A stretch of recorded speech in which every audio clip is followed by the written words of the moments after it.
تاریخی بدترین مہنگائی اور عوام کی اس وقت جو صورتحال ہے، غربت نے، بے روزگاری نے، صنعتی اس وقت جو تباہی کی صورتحال نظر آ رہی ہے، معاشی بدحالی جو صورتحال نظر آ رہی ہے، یقیناً حکمراں پاکستان مسلم لیگ نون کے لیے بہت ہی امتحانی کیفیت ہے، چیلنجنگ صورتحال ہے اور بوجھ اور پریشر عوامی خاص طور پر رد عمل بڑھتا نظر آ رہا ہے۔ شاید یہی وجہ ہے کہ آج پاکستان مسلم لیگ نون کی سینئر نائب صدر اور پارٹی کی چیف آرگنائزر مریم نواز نے ببانگ دہل ایک طرح سے اعلان کر دیا کہ موجودہ حکومت ان کی نہیں ہے۔ مریم نواز نے آج نوجوانوں کے ایک وفد سے ملاقات میں کہا کہ شہباز شریف کی حکومت سے ایک طرح سے انہوں نے کنارہ کشی اختیار کی۔ انہوں نے کہا کہ میں اس حکومت کا حصہ نہیں ہوں۔ مریم نواز نے آج لاہور میں نوجوانوں کے وفد سے کہا کہ حکومتی ناقص کارکردگی کے حوالے سے ان سے مسلسل سوال ہو رہے تھے اور اس پر انہوں نے کہا کہ مہنگائی سے غریب آدمی متاثر ہوتا ہے، لیکن یہ میری حکومت نہیں ہے۔ مریم نواز نے کہا کہ موجودہ مہنگائی کے حالات کی ذمہ داری مسلم لیگ نون پر نہیں ڈالی جا سکتی۔ ہماری تو حکومت جب ہوگی جب نواز شریف پاکستان میں ہوں گے۔ ان کا کہنا تھا کہ صرف نواز شریف ہی پاکستان کو آگے لے جا سکتے ہیں۔ گویا تباہ کن مہنگائی کا جادو سر چڑھ کر بول رہا ہے اور مریم نواز بھی اس حکومت کو ڈس اون کر رہی ہیں۔ دوسری جانب عوام عمران خان حکومت کے اعداد و شمار کا موازنہ موجودہ حکومت کے نمبر سے کر رہے ہیں۔ یقیناً ایک مشکل گھڑی ہے پاکستان مسلم لیگ نون کی۔ الیکشن کسی وقت بھی ہو سکتے ہیں۔ پنجاب کے پی کے الیکشن سامنے کھڑے ہیں۔ آئندہ قومی الیکشن بھی بہت زیادہ دور نہیں ہے اور اس دوران یہ مہنگائی کا طوفان بلکہ مہنگائی کی سونامی ایک عام آدمی کو، ایک غریب پاکستانی کو اس کو ہلا کے دہلا کے رکھ دیا ہے۔ یقیناً تمام ذمہ داری حکومت پر عائد ہوتی ہے اور اس کی کاسٹ حکومت اور اس کا پولیٹیکل جو بیس ہے وہ ادا کرے گا۔ اس پوری صورتحال پہ بات کرتے ہیں اور اس کے لیے ہمیں جوائن کر رہے ہیں محترم مجیب الرحمان شامی، پاکستان کے نامور ممتاز سینئر صحافی، تجزیہ کار، ہمارے نامور پروگرام نقطہ نظر کو ہوسٹ بھی کرتے ہیں۔ شامی صاحب بہت بہت شکریہ۔ شامی صاحب آج کافی دلچسپ بات ہے، گو کہ چمبے کی بات نہیں ہے، غیر متوقع بات نہیں ہے، لیکن لگتا یہ ہے کہ جو عوامی اس وقت رد عمل نظر آ رہا ہے اس مہنگائی کی صورتحال میں، گزشتہ 17 دن کے اندر 57 روپے لیٹر پیٹرول بڑھ گیا، بجلی بڑھ گئی، گیس بڑھ رہی ہے، تمام چیزیں سامنے نظر آ رہی ہیں۔ مریم نواز کے لیے یہ بوجھ کچھ زیادہ ہے، شاید یہی وجہ ہے کہ انہیں آج ان نوجوانوں سے کہنا پڑا کہ میری یہ حکومت نہیں ہے، میں اس کا حصہ نہیں ہوں، ہماری حکومت وہ ہوگی جب نواز شریف صاحب آئیں گے۔ گویا کہ اب یہ بوجھ جو ہے یہ بول رہا ہے۔ کامران صاحب شکریہ۔ دیکھیں بات تو آپ کی درست ہے، مریم جو کہہ رہی ہیں کہ یہ ہماری حکومت نہیں ہے، تو یہ تو ایک اتحادی حکومت ہے۔ یہ درست ہے کہ یہ مسلم لیگ نون کی بلا شرکت غیر حکومت نہیں ہے، لیکن مسلم لیگ نون لا اینڈ شیئر رکھتی ہے، اس میں بڑا حصہ اس کا ہے، اور مسلم لیگ نون نے تحریک عدم اعتماد منظور کرانے میں حصہ لیا، بلکہ پیش رہی، عمران خان صاحب کو چلتا کیا اور اس کے بعد اقتدار سنبھالا۔ تو مریم نواز جو کہہ رہی ہیں وہ کوئی آسانی سے اس پہ یقین نہیں کرے گا۔ وہ اپنے آپ کو الگ بھی کر لیں تو حکومت ان سے الگ نہیں ہوگی۔ لوگوں کی نظر میں تو مریم نواز، نواز شریف اور موجودہ حکومت ایک ہی رہیں گے، اور ان کا کاٹا ہوا، ان کا بویا ہوا کاٹنا پڑے گا۔ تو میرا خیال ہے کہ یہ تو کوئی بہتر حکمت عملی نہیں ہے۔ اور جو صورتحال ہمارے سامنے ہے، جو آپ موازنہ کر رہے تھے ابھی، دیکھیں یہ جو ہماری معیشت جو ہے وہ تو لڑکنا تو شروع ہو گئی تھی عمران خان صاحب کے دور میں، اب وہ لڑکتی چلی گئی ہے۔ آئی ایم ایف سے معاملہ تو کٹائی میں پڑ گیا تھا، اب ہمارا جو معاملہ ہے وہ سنبھالے نہیں سنبھل رہا۔ آج اگر عمران خان صاحب برسر اقتدار آ جائیں گے تو تب بھی یہی مشکلات درپیش ہوں گی۔ یہ جو ہماری بدعمالیاں ہیں اس کے نتیجے میں، یعنی ہماری آمدن کم ہے، اخراجات زیادہ ہیں، فورن ایکسچینج ہمارے پاس ہے نہیں، ایکسپورٹ زیادہ ہے، گویا یہی پس منظر ہے کہ حکومت میں اور شاید نواز لیگ میں خاص طور پہ، کیونکہ پیپلز پارٹی شاید اس موقف کی حامی نہیں ہے، پنجاب میں اور کے پی میں الیکشن ابھی ہو جانا آئندہ 2 ماہ کے اندر، یہ تو زہر قاتل ہوگا نون لیگ کے لیے اور حکومت کی مقبولیت کے لیے۔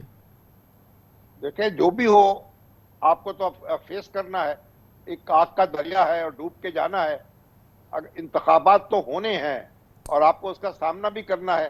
پیپلز پارٹی جو ہے اس کا جو سندھ کا قلعہ ہے وہ محفوظ ہے، اس کو یقین ہے کہ وہاں سے تو اس کو شکست دینا بہت مشکل ہوگا۔ وہ تو کسی نہ کسی طریقے سے اپنی کشتی پار لگا لے گی. مگر شامی صاحب ایک بڑی انٹرسٹنگ بات یہ ہے کہ بڑی کمال مہارت سے زرداری صاحب نے اور بلاول صاحب نے اپنے آپ کو منظر سے دور رکھا. یعنی گزشتہ 10 ماہ میں 9 ماہ میں جب تک یہ حکومت کی غیر مقبولیت عیاں ہوتی چلی جا رہی ہے، بڑھتی چلی جا رہی ہے، مہنگائی بڑھتی جا رہی ہے، عوامی غیظ و غضب بڑھتا جا رہا ہے، مگر پیپلز پارٹی کی لیڈرشپ اس پہ سامنے نظر نہیں آتی. اور ایک عام تاثر جو ذہن میں آتا ہے وہ یہ کہ یہ شہباز شریف کی حکومت ہے، یہ نون لیگ کی حکومت ہے، کیونکہ وہی لوگ سامنے ہوتے ہیں، وہی دفاع کر رہے ہوتے ہیں، وہی سامنا کر رہے ہوتے ہیں. رانا ثناء اللہ ہوتے ہیں سامنے، مریم سامنے ہوتی ہیں، اب کچھ عرصے میں شہباز صاحب پرائم منسٹر ہیں وہ سامنے ہیں، وہی لوگ سامنے ہیں جو کہ نظر آ رہے ہیں. آپ کو زرداری صاحب کہیں نظر نہیں آئیں گے، آپ کو بلاول صاحب کہیں نظر نہیں آئیں گے. پیپلز پارٹی کی لیڈرشپ اس ماحول کا دفاع کرتی نظر نہیں آئی. بڑی کمال مہارت سے انہوں نے اپنے آپ کو اس سمت سے دور رکھا ہے. دیکھیے ہمارے بلاول جو ہیں وہ وزیر خارجہ ہیں، تو وہ خارجی محاذ پر سرگرم ہیں. تو وزارت داخلہ بھی مسلم لیگ نون کے پاس ہے، وزارت خزانہ بھی اسحاق ڈار صاحب کے پاس ہے، اور اس کے وزارت عظمیٰ بھی ان کے پاس ہے. اور پنجاب جو ہے جہاں مارکا ہونا ہے انتخابی آئندہ جو ہے، وہ بھی اس میں بھی انہی کا حصہ ہے سارا مقدر جثہ.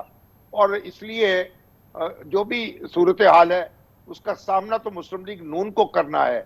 پیپلز پارٹی جو ہے اس کو تو اس معاملے میں جو بھی نقصان ہوگا تھوڑا بہت ہو جائے گا، لیکن پیپلز پارٹی جو ہے وہ یہ محاذ اس کے پاس نہیں ہے، اور یہ ذمہ داری مسلم لیگ نون کی ہے. اور مگر دیکھیے نا کہنے کو ابھی آپ نے جیسے فرمایا کہ دیکھیے مریم صاحبہ صحیح کہہ رہی ہیں، حکومت ان کی تنہا تو نہیں ہے، بالکل آپ نے صحیح وجہ فرمایا، پی ڈی ایم کی 12 جماعتی حکومت ہے.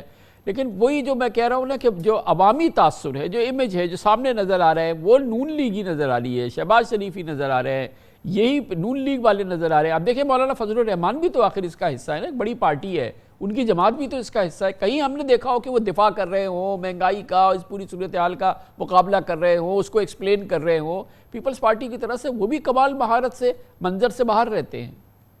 نہیں، وہ ایکسپلین تو یہ کر رہے ہیں اور گزشتہ حکومت کے اوپر الزام لگا رہے ہیں. تو مولانا فضل الرحمان بھی جب یہ بات کرتے ہیں تو یہی کرتے ہیں، بلاول بھٹو بھی یہی بات کہتے ہیں. لیکن اصل معاملہ یہ ہے کہ مسلم لیگ نون جو ہے وہ اس کا چہرہ ہے، مسلم لیگ نون جو ہے وہ اس کا دل بھی ہے، اس کا جگر بھی ہے موجودہ حکومت کا. اس لیے اثرات اس پر زیادہ پڑیں گے. مگر میرا یہ خیال ہے کہ آپ اس سے بری الذمہ ہو کر یا اپنے آپ کو الگ کرنے کی کوشش کر کے حالات کو سنبھال نہیں سکتے. آپ کو اپنا مقدمہ پیش کرنا چاہیے. ایک اور بات میں چاہوں گا آپ کی رائے کہ ایک اور بھی تو امپورٹنٹ بات ہے نا کہ رڈرلیس شپ نظر آتی ہے یہ اس وقت نون لیگ کی، کیونکہ نواز شریف صاحب نہیں ہے نا. آخر کب آئیں گے؟ دیکھیے نا کب تک یہ نون لیگ والے کہتے رہیں گے کہ آنے والے ہیں آنے والے ہیں آنے والے ہیں، نہ وہ آتے ہیں، نہ وہ نظر آتے ہیں، نہ وہ بولتے ہیں، نہ وہ کچھ کہتے ہیں، نہ وہ کہیں متحرک نظر آتے ہیں. اس کی بھی تو کاسٹ دینی ہے نا نون لیگ کو.